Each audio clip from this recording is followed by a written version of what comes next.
سال 2012 اینجا سیل آمد که دهه خاناکه واقع اینجا چند گاو و چند زمینه گرفته شده رفت که جا خانه هم گرفته رفت. ما ندانستیم که چه خیلی طبیعی آفات چه خیلی یاردم دادن چه خیلی حالات های طبیعی ندانستیم.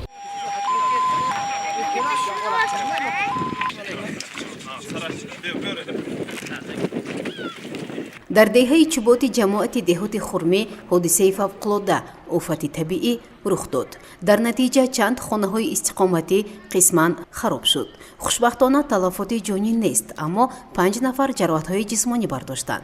تا آن دمی که ماشین یاری تجلی به جای حادثه آمد، مردم به جراحت برداشتگان یاری اول رساندند. متاسفانه نه همه باشندگان چطور رساندن یاری اول را در حالت‌های فوق‌العاده پورا می‌دانند. امروز که جمعیت هلال احمر تاجیکستان ما آمده درس آموختند که ما اکنون می‌دانیم که همین خیلی آفات طبیعی چه یار رسانه آینده همین خیلی وای سلوچ شود اگر ما می‌دانیم همون طبیعی آفات وای کردن با همون درس ما آدم مردم با می‌آموزیم. این بود درس آموزشی که از طرف جمعیت هلال احمر تاجیکستان با ساکنان دهه‌های چوبات و خانقای جماعت دهاتی خرمه گذراندند. معلوم است که تاجیکستان همچون دولتی که 93% حدودی عبارت از کلسور است و زیاده از 40% اهالی تاجیکستان در منطقه‌های آسیب‌پذیر استقامت میکنند و احتمالاتی سر زدن آفت طبیعی همه ساله وجود دارد و اون طرف زیاد شده ایستاده است. به این خاطر ما کوشش میکنیم توسط گذراندن چنین آموزش‌ها کمی باشد هم تقویت تیم برای بلند شدن سطح دانشی اهالی وابسته به آفت‌های طبیعی، آمادگی و اطمینان به آفت‌های طبیعی و کاهش دادن آن در سطح محل. باشندگان میگویند آموزش این موضوع خیلی ضرور بود. bizga bundan bir necha ilgari ham bu jamiyat چند سال قبل این جمعیت به ما کمک ها کرده بود. از جمله سیلخانه ها تازه کرده شدند. این نوبت باشد آنها باز به ما کارهای فهماندهی را آموزانیدند. ما از این اقدام تشکیلات خرسند شدیم.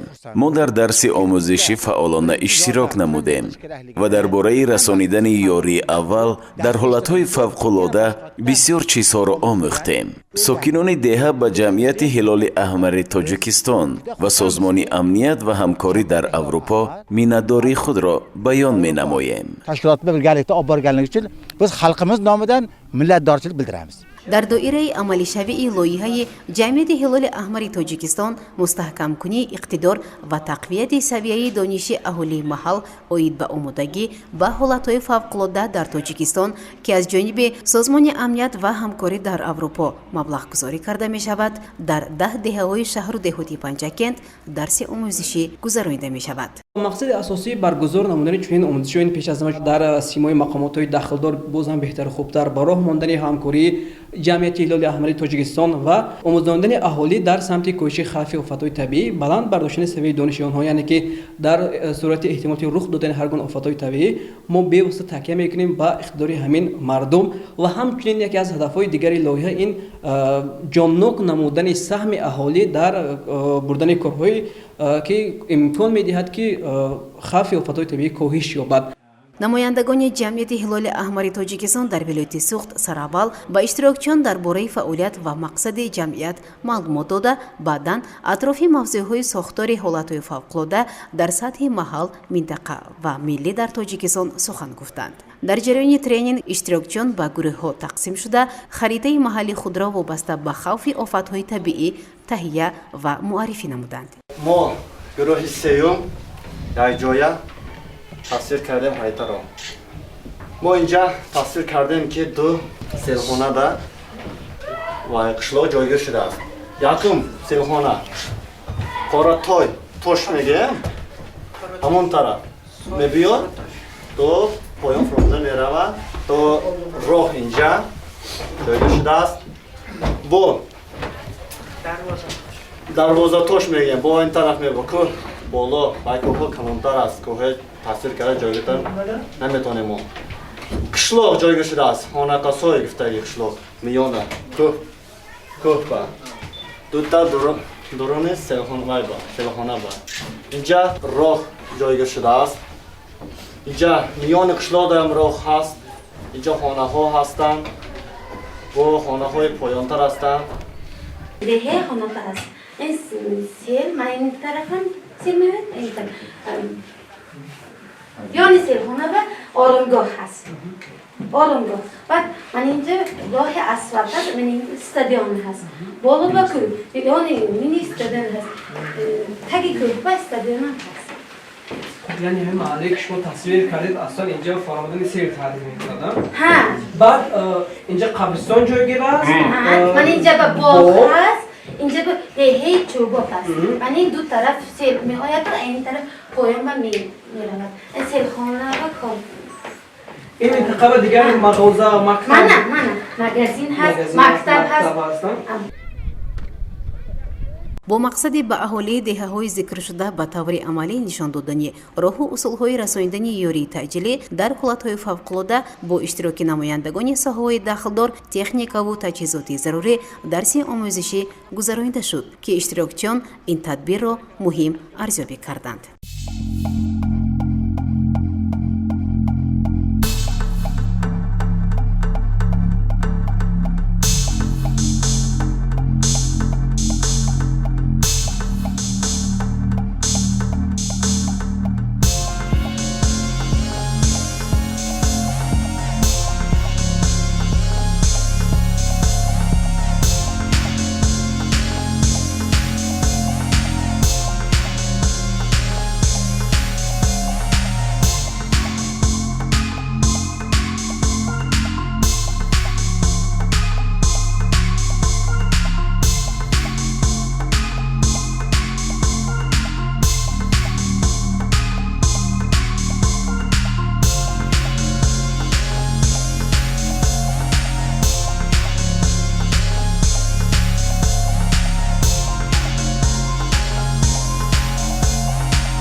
ҳадафи асосии лоиҳаи мазкур баланд бардоштани сатҳи дониши маҳал оид ба офатҳои табиӣ, омодагӣ ва эътино ба офатҳои табиӣ, гузарондани омӯзишҳо дар маҳалҳо вобаста ба омӯзондани аҳолӣ ба расондани ёрии аввал яке ҳадафи асосии лоиҳаи мазкур ҳисобида мешавад.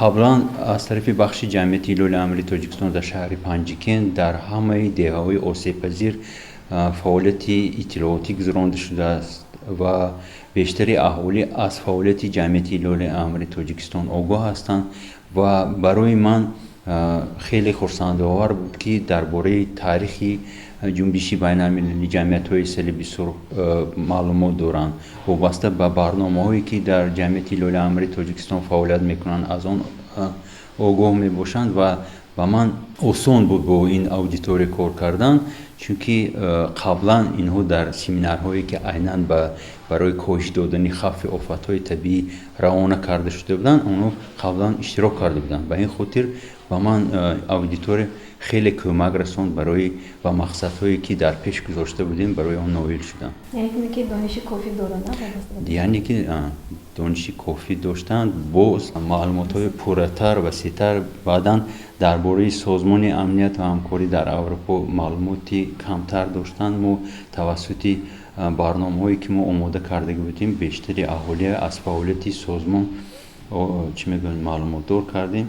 به این خاطر من خیلی خرسند هستم که چنین اودیتوری با من امروز همکاری کردن امیدوار هستم که این معلوماتی که ما پیشنهاد کردیم در بین اهالی پهن کرده می شود و بیشتری اهالی از آفت‌های طبیعی و از واکنش به آن آگاه می شود. شهر و دهات‌های پنجکین از در مقیاس جمهوری که از منطقه آسیب پذیر به حساب می رود، همه ساله رخ دادن هر گونه حالت‌های فوق‌العاده در حدود شهر و دهات پنجکین به قید گرفته می شود که در نتیجه خسارات مالی و جانی به بار می آورد. این زمان در دهه‌هایی که آسیب پذیر بودند اهالی را آموزانیدیم و این چنین امروز در دهه خانقا که همه ساله تهدید سیل به عمل و بلند شدن سطح آب دریای زرافشان، ما امروز عملا در اینجا برای اهالی با می آموزانیم که در وقتی حالت‌های فوق‌العاده چگونه رفتار نمایند. در وقتی رخ دادن هر گونه حالت‌های فوق‌العاده آماده هستند که باید چه کارها رو به انجام رسانند، چه خیلی یاری اول تیند، به کجا اواکواسیون شوند، همه چیز رو خودشون نظم می‌دانند.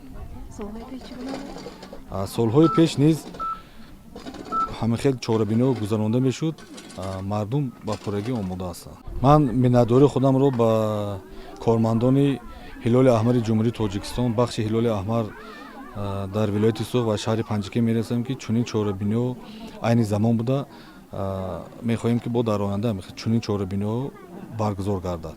намояндаи ҷамъияти ҳилоли аҳмари тоҷикистон дар вилояти суғд сабабҳои дар деҳаҳои осебпазири шаҳри панҷакент гузарондани чунин дарсҳои омӯзишро ин тавр шаҳр дод.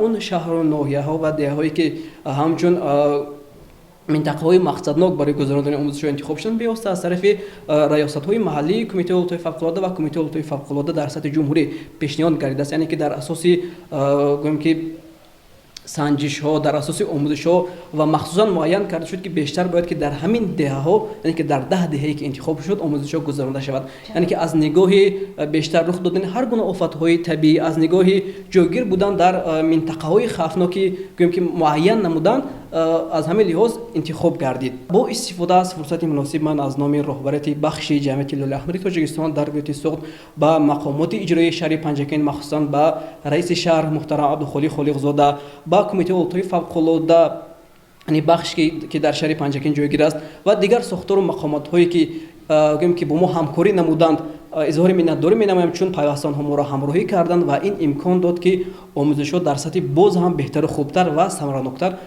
برگزار گردد. маврид ба зикр аст ки чорабинӣ дар боло зикршуда тибқи нақша дар 50 деҳаҳои вилояти суғд аз ҷумла 10 деҳаҳои шаҳри панҷакент гузаронида мешавад.